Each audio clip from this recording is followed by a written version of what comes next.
Olá, mais um Bem Bahia começando. O programa de hoje celebra o dia 20 de novembro, Dia da Consciência Negra. A data entrou para o nosso calendário somente na década de 1970, com o fortalecimento dos movimentos sociais antirracistas, e é uma homenagem a Zumbi dos Palmares, um dos líderes negros mais atuantes contra o sistema escravista. É neste clima de levante popular que nós chamamos os destaques do programa de hoje. A nossa equipe furou o silêncio e acompanhou um dia de gravação do filme Opaió. Agora a gente poder revisitar cada personagem, cada história, cada canto, cada cheiro, eu acredito que é presente e ao mesmo tempo prova de resistência. Conversamos com a turma que mantém viva a manifestação cultural do Negro Fugido no distrito de Acupe, em Santo Amaro da Purificação. E mais, um encontro especialíssimo com a retratista do Mali Fatoumata de Abaté. O que está em jogo são os valores da pessoa. Deixar as pessoas à vontade, se relacionando entre seres humanos e, sobretudo, conquistar o registro da beleza. A equipe do Bem Bahia acompanhou um pouco das gravações do filme Opaió 2. Eu fui ver de pertinho as aventuras desta turma, que é a cara da Bahia. Rodou, câmera. 3, 2, 1, ação! Jesus, esse menino é palestino, é palestino. Jesus, esse menino é palestino, é palestino. Alé.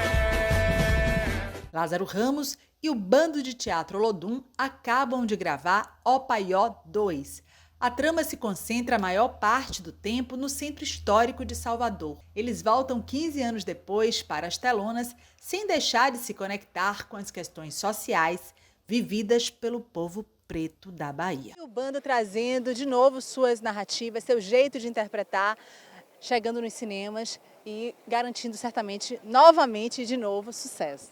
Eu acho que é presente, sabe? 32 anos de teatro preto, com resistência. E a gente lembrar que é uma peça de teatro, gente. Esse é um espetáculo feito em 92 que ganhou o mundo. E agora a gente poder revisitar cada personagem, cada história, cada canto, cada cheiro, eu acredito que é presente e ao mesmo tempo prova de resistência. Dona Raimunda está fazendo consulta online, só digo isso. E tem uma cena que está hilária. Mais uma do início, formulação. 3, 2, 1. E a gente está se falando baixinho, com esse cuidado todo, porque tem cena rolando e a gente está aqui acompanhando os bastidores, mas respeitando, óbvio, que o planejamento do dia. Opa aí, ó. Opa, é! Bom, chegando agora no set de filmagem do Opaió, né, que é o primeiro dia. A galera toda já aqui, já na preparação. O sentimento é incrível, é um sentimento que a gente não pode nem descrever, né? Ainda mais quando se encontra todos os atores, né, depois de 15 anos depois. E assim, é uma junção gostosa, né? É uma energia única, né? Eu acho que nós, atores, esperamos muito por esse momento.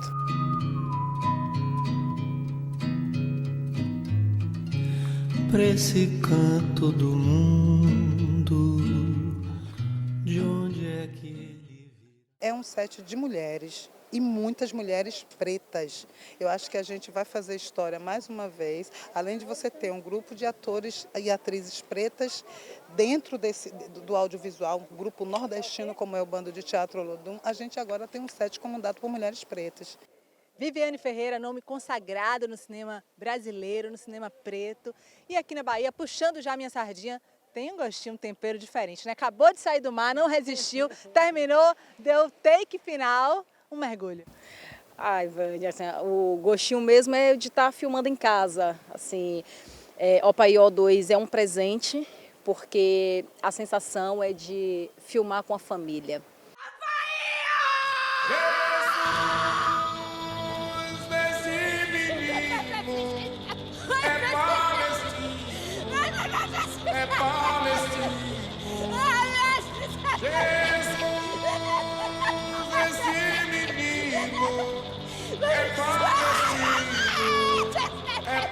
A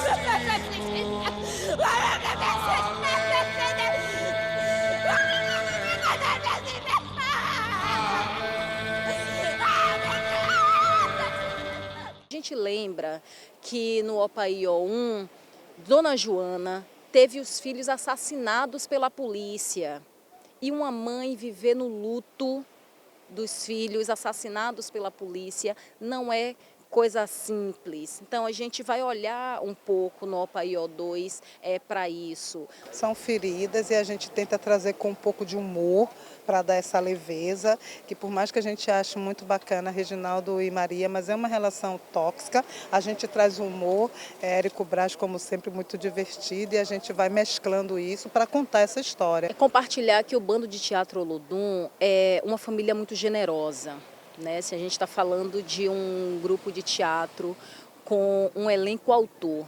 Então, assim, a gente tem a performance de um roteiro, né, assinado aí a 4 mãos, mas a realidade é que essa narrativa ela foi construída a muitas mãos.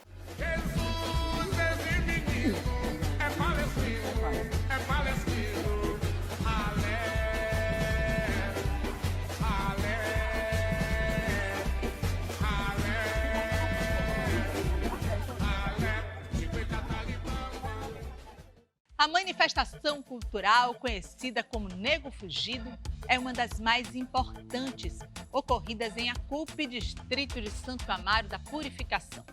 O ritual relembra o sofrimento dos negros escravizados ao recriar momentos de fuga dessa população na luta pela liberdade.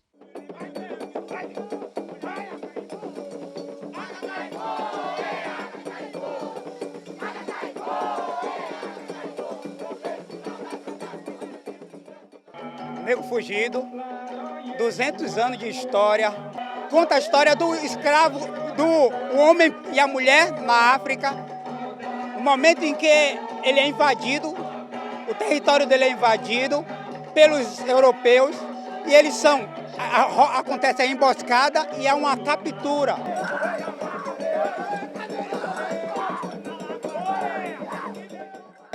E aí a gente entra na parte triste, que é a parte dessa representatividade, dessa representação do processo da escravidão, da comercialização dos escravos.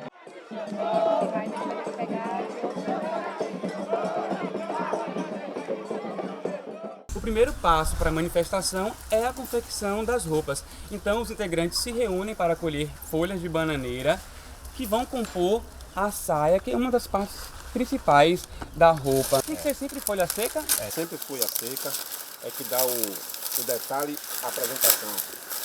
Aí a gente corta as palhas de bananeiras, depois nós amarra, né? Amarra, faz para as pontas. A saia é ancestralidade. Então a gente dança com a saia porque a gente chama os nossos ancestrais e para que ele retome a luta que eles iniciaram lá atrás. Então a gente acorda a ancestralidade com a saia para que ele retome a luta.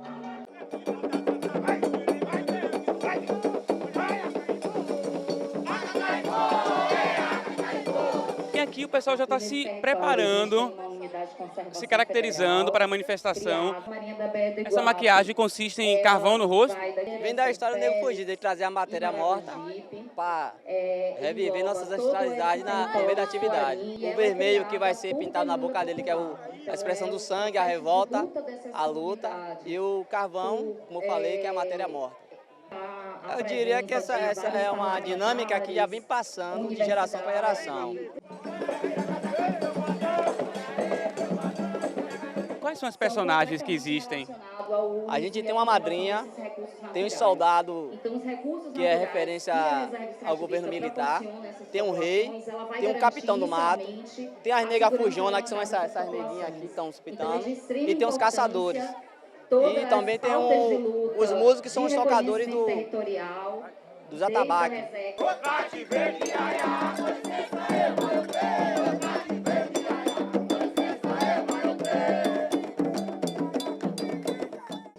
Eliomar, depois da caracterização, muda tudo. Quando você não está vestido ou não está maquiado, você é pessoas normais.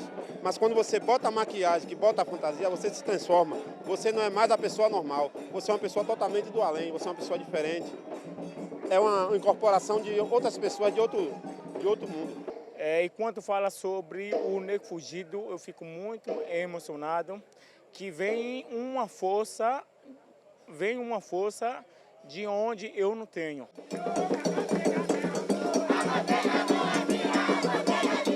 Para entender um pouco o Negro Fugido é bom ver a atividade para poder compreender, porque para falar é complicado a gente entender só falando, só vendo mesmo para sentir o drama.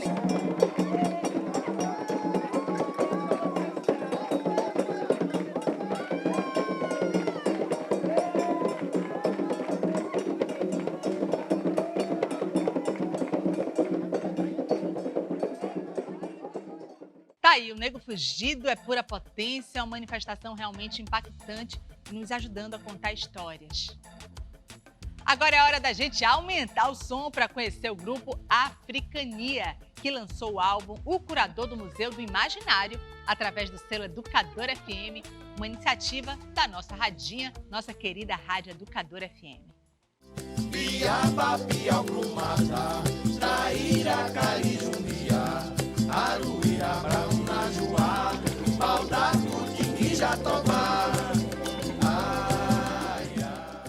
Minha gente, diretamente do Rio Jacuípe, que alegria tê-los aqui no Bem Bahia para falar desse novo disco, desse novo trabalho. Quero dar as boas-vindas à Africania, dizer que a gente está feliz por saber aí dessa conquista, sendo lançada oficialmente pelo selo Educador Independente, uma realização da Rádio Educador FM. Fruto do trabalho, né?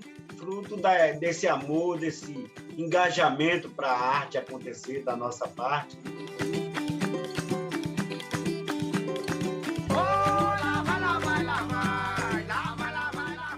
Bom, e o Rio Jacuípe, as temáticas também ambientais são coisas que atravessam a música de vocês. Queria saber um pouquinho, né, de como é que foi a montagem, como é que foi o processo artístico desse disco, desse último trabalho. O processo artístico assim, do disco foi coletivo, né? Foi nessa troca, e a gente começou com a ideia primeiramente minha e de Bel, né? A gente foi juntando os universos, porque eu venho da região de Quixabeira, ali perto de Jacobina, que é banhada pelo Rio Jacuípe também. Então eu fui criado nessas tradições junto com meus parentes, tudo. E Bel, por consequência e conseguinte, também. Eu sou de Água Fria, né? Lá perto de Irará, e minha maior referência como músico, né? E com essa relação com o disco, Curador do Museu do Imaginário, é meu pai, percussionistas que tinham lá na minha terra, que seria Tininho e Bento, que eram dois músicos que acompanhavam meu pai enquanto forrozeiro, sanfoneiro da região. E é isso, essa relação é muito forte e acendeu muito mais quando eu encontrei essa turma aqui. E aí veio a ideia do disco e a gente foi buscando essas memórias. E o coro comigo. Isso mesmo.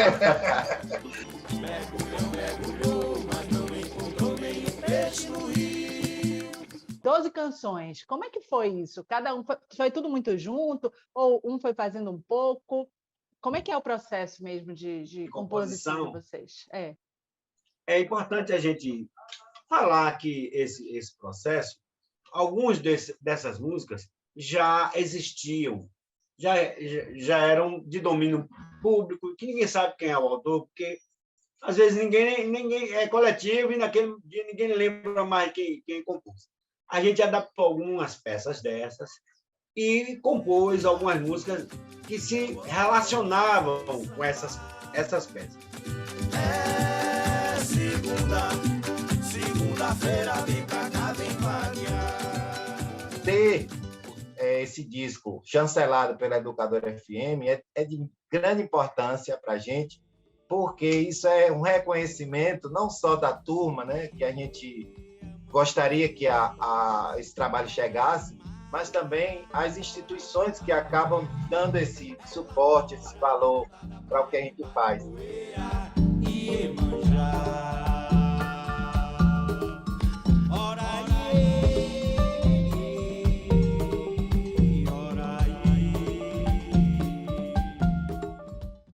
Tá aí, gostei do trabalho dos meninos, vida longa o pessoal do Africania.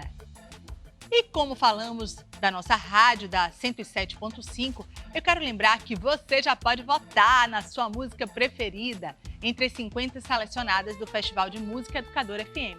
Para isso, basta acessar o site festivaleducadora.com.br para saber aí de todos os detalhes.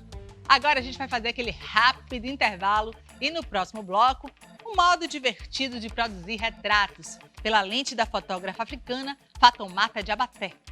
O rigor estético vem como algo natural, porque o que está em jogo são os valores da pessoa.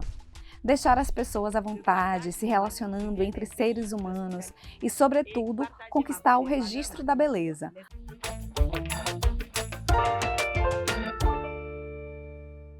Idealizado pela antropóloga Goli Guerreiro, o projeto Estúdio África trouxe pela primeira vez ao Brasil a premiada fotógrafa Fatoumata Diabaté.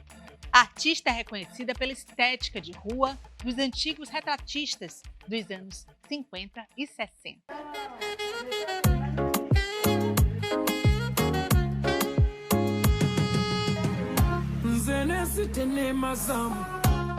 O Estúdio África nasceu em Salvador em 2017.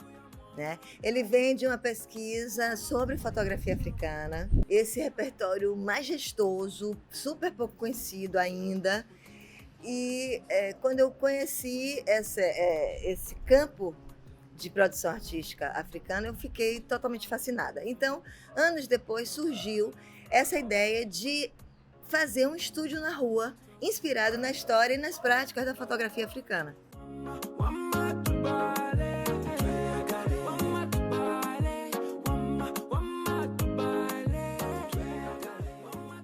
Existe uma estética da fotografia africana que ama os portrés, os fundos decorativos e a direção de pose, né, a criação de cenários. Então nós criamos com o grafiteiro Calangos, 3 fundos decorativos inspirados em cidades africanas. Montamos lá em Castelo Branco, que é o território dele, na feira, porque a fotografia africana começa nas feiras e depois é que chegam os estúdios e tal.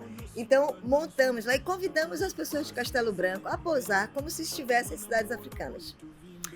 Essa coleção, que foi clicada por Arlete Soares, foi postada nas redes e um dramaturgo senegalês viu essas imagens e disse: nossa, que coisa interessante, por que não fazemos o contrário aqui em Dakar?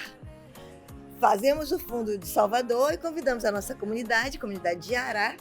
Ele é o criador do Festival de Teatro do Senegal e é na periferia de Dakar, e ele então nos convidou a atravessar o Atlântico e fazer ao contrário. Calango pintou um fundo inspirado em Salvador, com a Igreja do Bonfim, praia, algodão doce, e os senegaleses posaram como se estivessem aqui.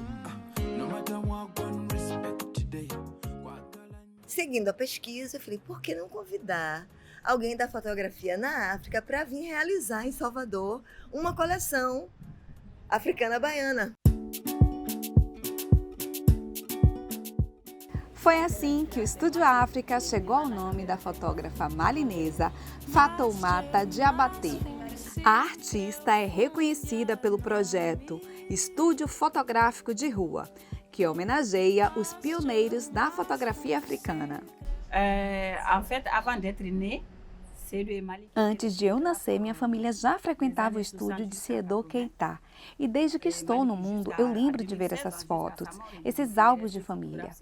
Fico feliz em ver essas imagens. E quando entro em contato com Malik Sidibé e estabeleço uma relação com ele, eu tenho a ideia de rever essas fotografias, esses estúdios.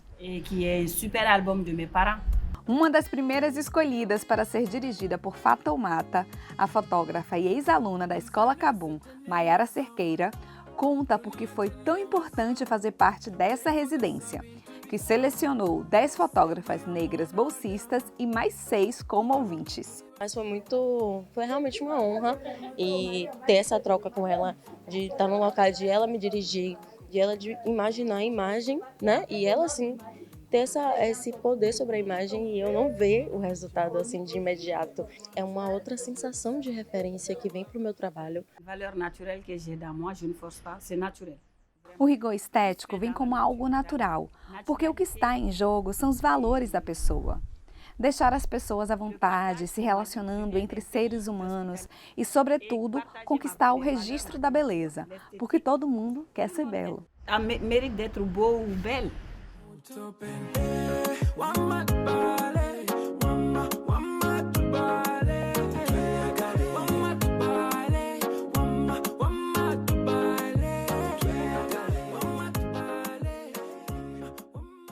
O Bem Bahia presta agora uma homenagem ao pintor, escultor, curador e idealizador do Museu Afro Brasil, Emanuel Araújo, falecido este ano.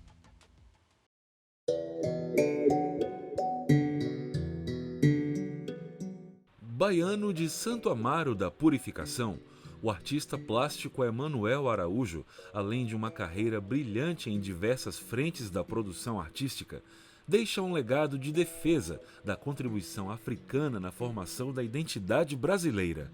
Premiado na Bienal de Florença, na Itália, foi diretor do Museu de Arte da Bahia, além de professor de artes gráficas e escultura no Arts College da Universidade da cidade de Nova York. Participou de mais de 150 exposições coletivas e 50 individuais, em galerias e mostras nacionais e internacionais. Em São Paulo, foi diretor da Pinacoteca do Estado e secretário municipal da Cultura. O criador, diretor e curador do Museu Afro Brasil nos deixou em setembro de 2022. Eu não conheço ninguém nesses últimos tempos que tenha sido uma pessoa tão importante para as artes plásticas, as artes visuais do país, como Emanuel. Não conheço, vai ser difícil aparecer alguém que faça todo esse trabalho que ele fez, com toda a dificuldade, porque não é fácil você chegar numa cidade como São Paulo, conseguir tudo que ele conseguiu, tá? Sendo uma pessoa que veio de uma origem humilde e era uma pessoa negra, né? Um homem preto, e isso já dificultava. Mas para os negros em particular, essa presença, a presença do Emanuel, estava revestida naturalmente de um caráter muito especial, porque ele era, até aquele momento, o único homem negro a exercer a função de diretor de uma grande instituição cultural da cidade.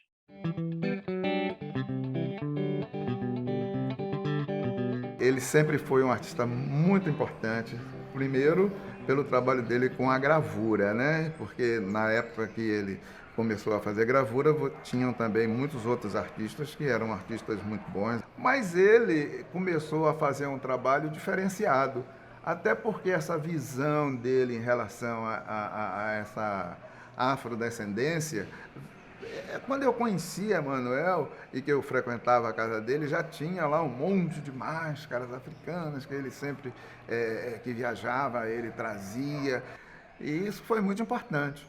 Na visão de Emanuel, você tem que, para você superar traços racistas na sociedade, você não pode vincular o negro somente à experiência da dor. Você tem que olhar para a criação poderosa que houve também no Brasil e que precisa ser reconhecida. Não é um museu da escravidão, mas é um museu que trata, entre outras coisas, da escravidão, mas trata do trabalho, trata, portanto, do barroco, trata dos escultores do século XVIII, do século XIX, da pintura da academia, para mostrar a presença dessa gente, né, na história do Brasil.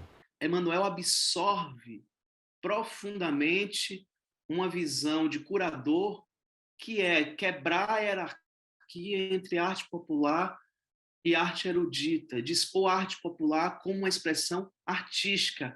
A obra dele artística, para mim, é muito preciosa, e ele, como artista, me ensinou muita coisa também. Tipo, uma coisa assim, que ele me ligava de manhã cedo, às vezes ele falava assim, 7 horas da manhã ele falava: o artista tem que ter disciplina, o artista tem que trabalhar, e o artista tem que vender, e o artista tem que articular.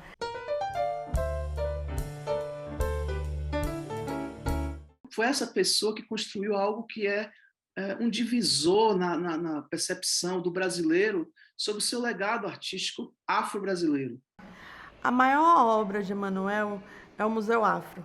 Isso ele dizia sempre. Eu peço às pessoas que forem a São Paulo e que conheciam Emanuel que vá visitar o Museu Afro, que vão com certeza gostar muito do que vai ver.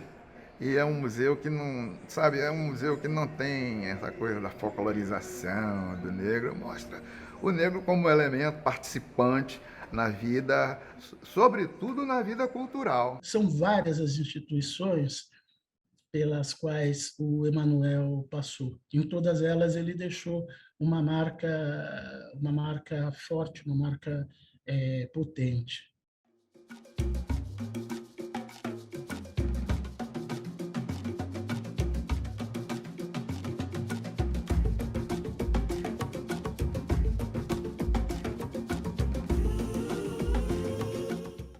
Bom, minha gente, é chegada a hora de me despedir, mas antes eu vou deixar um gostinho do que vai rolar na próxima semana. Avô e neto unidos pela tradição do mandu. Seu Raimundo e Raimundo Neto, eu percebo que isso é uma coisa que vai passando de geração em geração e o senhor sempre arruma o seu neto. Desde quando ele saiu pela primeira vez, né? Ele com 5 anos, foi a estreia dele, né? E para encerrar valendo, vamos curtir um pouco mais do som da banda Africania? Muito obrigada pela companhia, pela audiência de sempre. Até o próximo Bem Bahia. Tchau, tchau. Traíra, Carijumbia, Aruíra, Brauna, Juá, Balda, Jatobá.